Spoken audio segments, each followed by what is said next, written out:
Their new boss is going to be Matt Gaetz. Ugh. It must be the worst nomination for a cabinet position in American history. Trump's decision to nominate Gaetz has DOJ veterans petrified. He's going to turn general.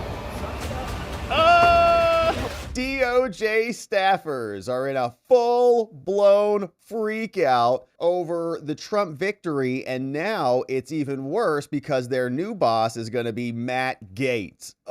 They're sitting around. They cannot compute that Matt Gaetz may be in charge. And so we'll go through this, lots of reaction, but all of the right people are furious about this Matt Gaetz possibility. And one of them is Bolton, the mustache walrus, says exactly what you want to hear from him to know Matt Gaetz is the pick of the century. Here's his take. President-elect Trump intends to nominate Matt Gaetz to run the Department of Justice. What was your immediate reaction when you heard that? Well, it must be the worst nomination for a cabinet position in American history. I think this is something that falls well outside the scope of deference that should be given to a president in nominating members of his senior team. Gaetz is not only totally incompetent for this job, he doesn't have the character. He is a person of moral turpitude, and notwithstanding how difficult it may be politically, this is a nomination the Republican Party should oppose. Insult. Moral turpitude? Okay. So he is very upset about it. He also posted this over on X. He says, Gaetz must be the worst nomination for a cabinet position in American history. And basically said the same thing he said last night. So he's upset about it. But the DOJ folks are freaked out. They were already freaked out when Trump was coming in. We know Jack Smith is resigning or will be wrapping up his report and then calling it quits. We know that Christopher Wray is preparing to pack up. Ratcliffe's going to be in charge of the CIA. It's going to be amazing. But here's what's happening at the DOJ. They say Trump's decision to nominate Gaetz has DOJ veterans petrified and warning of a crisis in the department marked by chaos and revenge. What are you talking about? The whole policy position of the DOJ has been built around revenge. The J6ers, Bannon, Navarro, Trump, Catholics, everybody. The polarizing Republican lawmaker, Matt Gaetz, is already generating resistance on Capitol Hill, suggesting he may not get the votes to win the job. But even if the nomination is doomed, it sends an unmistakable signal about what Trump is expecting this time around. And I don't know that we go that far, that Gaetz is already not confirmed, hasn't even started yet. He wants a MAGA zealot in the post. Yeah, right. Okay. As though what, Merrick Garland's a neutral arbiter of justice? Give me a break. He got a fair congressional subpoena from a co-equal branch of government, and he snubbed the nose right at him. Our current AG. Gaetz fits the profile. He says he's never worked as a prosecutor, which is a pro, and his primary interaction with the DOJ has been a suspect under their rigged prosecutions. But he has been a bellicose provocateur on behalf of Trump, and now he's been tapped to implement Trump and his new policies. Look at this, off-stated campaign to exact retribution. It's called justice, punks. It's not retribution. Did you break the law? Okay, well, no one's above the law. You kept lecturing us about that for ages. Now the question is, did you abuse your office? Are you engaged in malicious prosecution? Violating your oath? There's no conceivable justification for nominating somebody like this, says Ty Cobb, who is an anti-Trump lawyer. Many rank-and-file Justice Department staffers who are already dreading what Trump might do were flabbergasted by the Gaetz announcement. This is completely wild. It's so out of bounds. It's just shocking, said one DOJ career lawyer, probably Molly, who was granted anonymity out of concerns about retaliation. What happened? Did you break the law? Did you prosecute him unethically? I don't know. He's not a vindictive person. He's just going to come after the people who broke the law because that's what he's been elected to do. He is running the Department of Justice. If there are people who are not complying with the law inside the justice system, there needs to be something done. He's there for one purpose, retribution, as though these people don't get up and drool from their mouths, salivating over the prospect of prosecuting the J6ers. I'm pretty sure he doesn't have a grand vision about the future of the department, she says. I can't imagine how this isn't going to scare people even more. Good. The Justice Department is changing. Shortly Shortly after Trump's announcement, Gaetz abruptly resigned from his House seat. In his 4 terms there, Gaetz left a trail of bad blood and scandals, they say. He's viewed on Capitol Hill as a pro-Trump brawler, which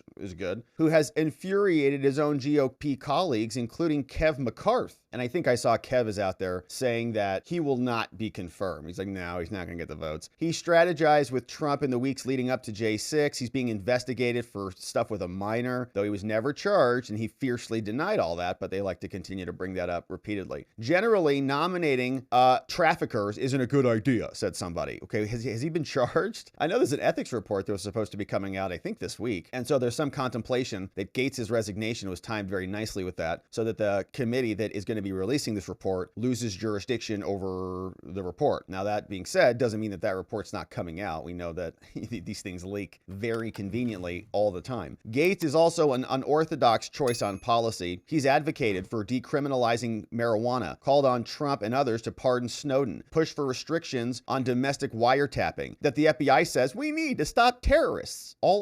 Great. All those are awesome. Great job. Sounds great. What's unorthodox about that? I think large portions of the country are okay with all of it. Edward Snowden was a whistleblower who rooted out our own government's corruption. Thank you for doing that, Edward. We appreciate it. You want to still put people in prison and charge them with felonies for marijuana? Give me a break. Even the states are flipping on that. Federal domestic wiretapping? No one wants the FBI hacking into our stuff. Give me a break. Every one of those is maybe unorthodox for the deep state bureaucracy, that is the one-party system that masquerades as two, but the majority of Americans are okay with all of those changes. Matt Gaetz is great for that. In his announcement, Trump hailed Gaetz as deeply gifted and tenacious. There were early doubts. The pick came as a surprise. In the weeks leading up to the election and the days since, Gaetz had not been seen as a contender for this. Someone said, I thought the worst we could get was Paxton, who also would have been a good pick. The career DOJ attorney said. In rejecting prominent conservatives with more typical pedigrees, he's not doing the same thing like last time. We don't want Jeff Sessions. We don't want Bill Barr, Rod Rosenstein. DOJ lifers, the people who have been in bed with the institution for ages, right? That was our criticism of Bill Barr. Bill Barr was not a Republican or a Democrat. He was an institutionalist. That's it. His loyalty was to the DOJ, as is many of these people's loyalties. Same with Christopher Wray to the FBI. They're all institutionalists, and they'll protect what they believe is the institution, which means the government. They protect the government against the people, and we're tired of them being in charge. If there were any people left who were sort of holding on to the idea that this is going to basically be like Trump's term, where there was a total commandeering of the administration by the DOJ and by stupid investigations, they said they've now been disabused of that notion. Former prosecutor Jonathan Kravis said, it's not the same as the last time. That was the whole point. Trump's not doing it again. Because even if it's not Matt Gaetz, even if he doesn't get confirmed, it's going to be someone else like him, okay? And that's what we talked about last night. And we said, hey,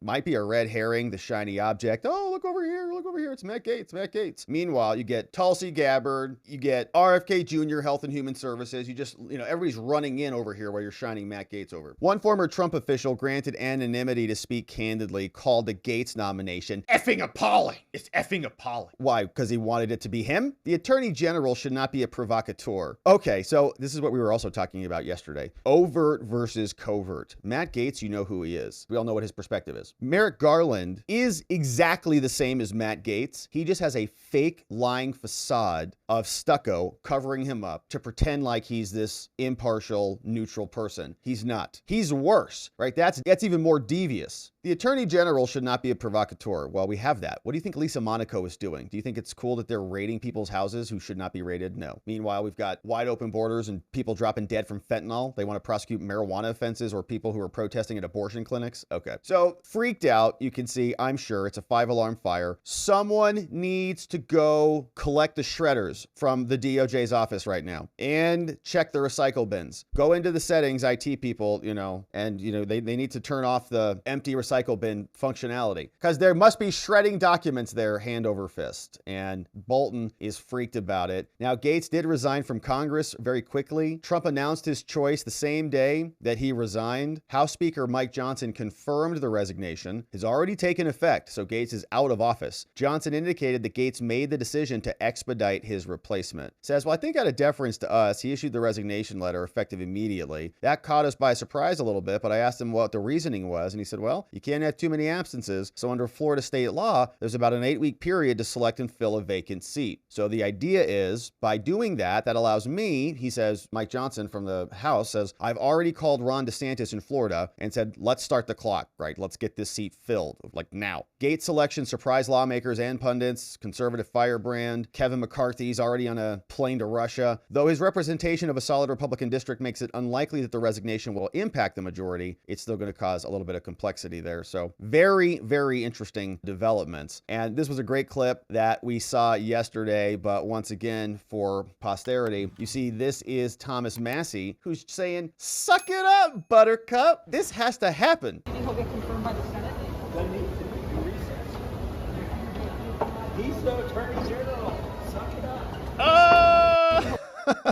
All right, so shout out to Thomas Massie. Here's J.D. Vance poking some fun at it. He says, well, gosh, yeah, there's a lot of trepidation about Matt Gaetz. This is very concerning. J.D. says, the main issue with Matt Gaetz is that he used his office to prosecute his political opponents, and he authorized federal agents to harass parents who were peacefully protesting at school board meetings. Oh, wait, that's actually Merrick Garland, the current Attorney General, who did that. And no one is upset about Merrick Garland, who is raiding Catholics, parents, pro-lifers, J6ers, meanwhile letting the country being ransacked by criminals from foreign countries. Great job at the Department of Justice, prosecuting your political opponents and imprisoning them up to boot.